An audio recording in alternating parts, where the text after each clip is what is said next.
Bonjour à tous et bienvenue dans la deuxième et dernière partie de mon tutoriel sur la création d'un registre de production sur Excel. Mais tout d'abord et avant de continuer, si vous souhaitez aller plus loin dans les explications, je vous invite à cliquer sur les liens de formation dans la description. Et si vous ne souhaitez pas rater mes vidéos sur l'utilisation des outils tels qu'Excel dans le monde de l'entreprise, n'hésitez pas à vous abonner à la chaîne.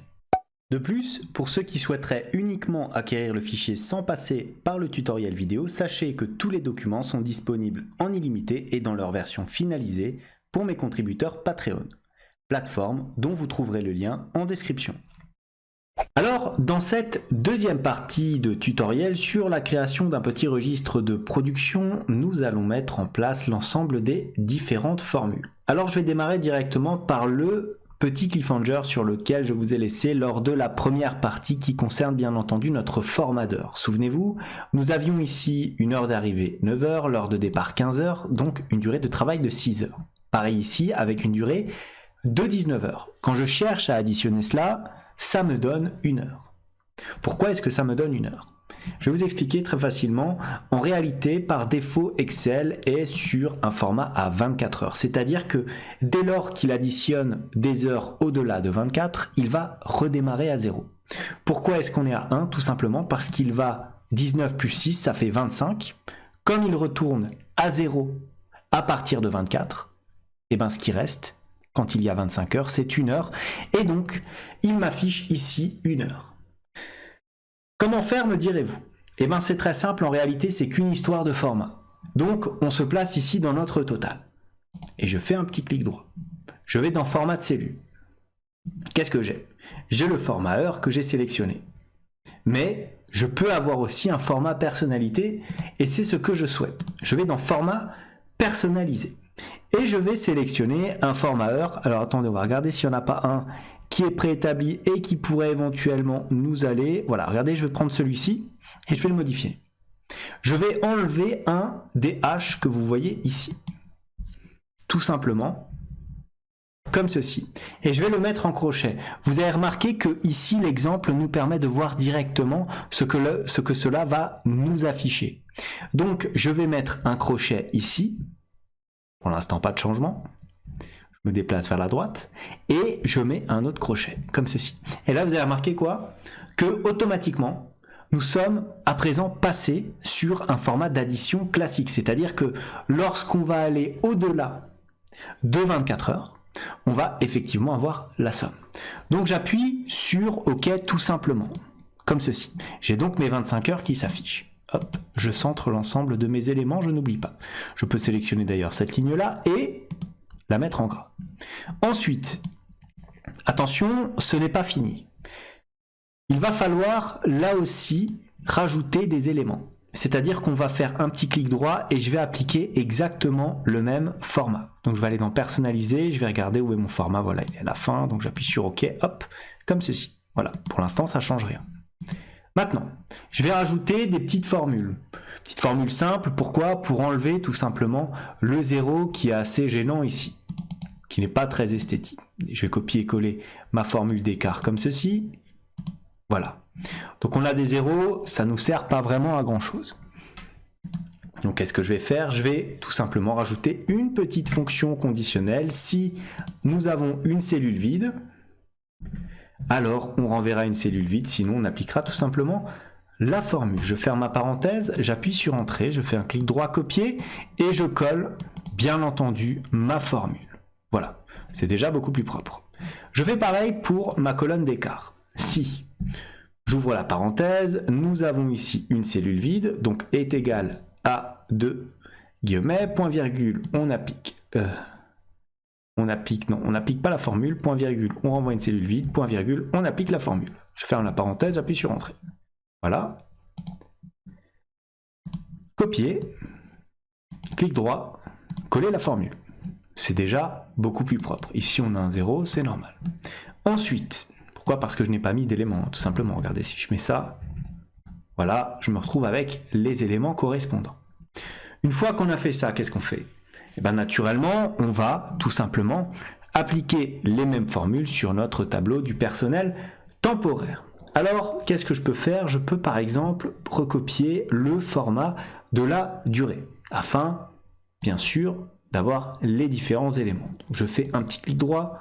Non, je ne fais pas de clic droit. Je fais une mise en forme comme ça. Je copie la mise en forme et hop, je la glisse jusque là, comme ceci. Pour l'instant, pas de souci. On fait un petit test. On va taper des chiffres. Hop.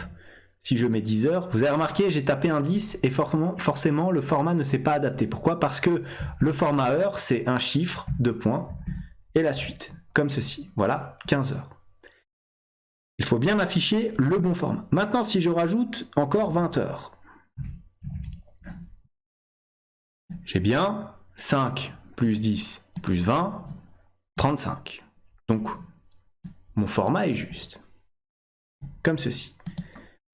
Qu'est-ce que je fais? Je fais la même chose. Si j'ouvre ma parenthèse, c'est égal à une cellule vide, alors on renverra bien entendu une cellule vide. Sinon, hop, on ferme notre parenthèse. On copie et on colle l'ensemble de ces éléments. Voilà. On fait pareil pour, bien entendu, les écarts ici. Si j'ouvre ma parenthèse, ici, c'est égal à une cellule vide, alors on renverra une cellule vide, sinon on appliquera bien entendu notre formule. Je ferme la parenthèse, j'appuie sur Entrée. Je fais un clic droit, copier, et je colle bien sûr ma formule. Voilà, comme ceci. Comme ça, on aura bien entendu ces différentes colonnes qui vont s'alimenter de façon automatique. D'ailleurs, ce que je peux éventuellement faire, c'est... alors, je peux éventuellement la placer dans une couleur un petit peu différente. Voilà, on peut la griser très légèrement pour indiquer à l'utilisateur que voilà, normalement, il n'a pas à renseigner des éléments dans cette colonne. Voilà, et voilà. Maintenant, je souhaite compter le nombre de personnels présents. Personnel permanent, puis naturellement, le personnel temporaire. D'ailleurs, soyons un petit peu intelligents et rajoutons ici un élément, hop, personnel présent, ça peut être quoi? Ça peut être égal au personnel permanent plus le personnel temporaire. Voilà, très simplement.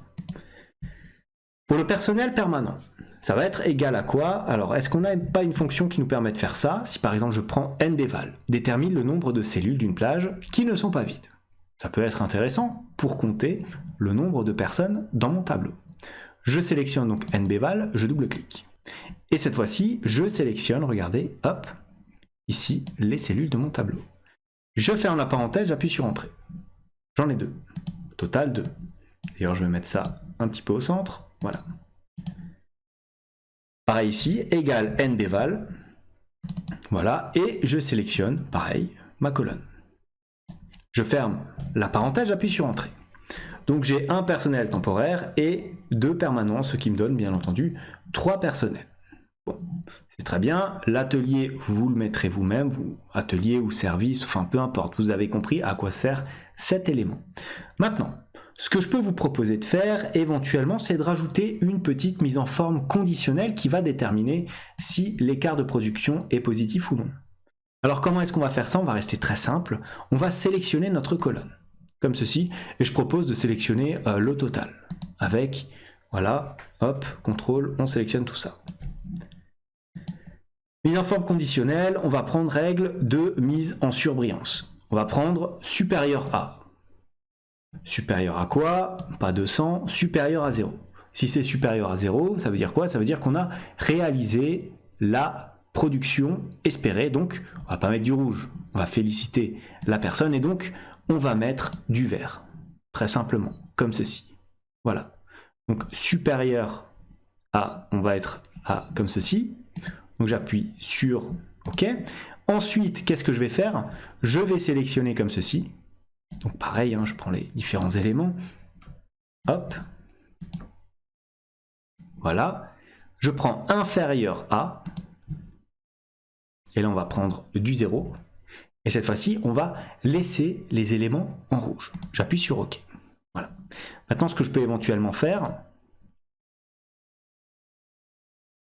si je prends, mettons, contient comme ceci, regardez, si je tape éventuellement une cellule vide, qu'est-ce que cela va nous donner? Si je prends un format personnalisé, que je vais dans remplissage et que je mets éventuellement aucune couleur, comme ceci, j'appuie sur OK, j'appuie encore sur OK, rien ne change. Pourquoi? Parce que moi je souhaite tout simplement changer ici, vous voyez, faire en sorte que lorsqu'il n'y a rien dans la cellule, il n'y ait pas d'éléments colorisés. Donc je vais aller dans mise en forme conditionnelle et je vais sélectionner nouvelle règle.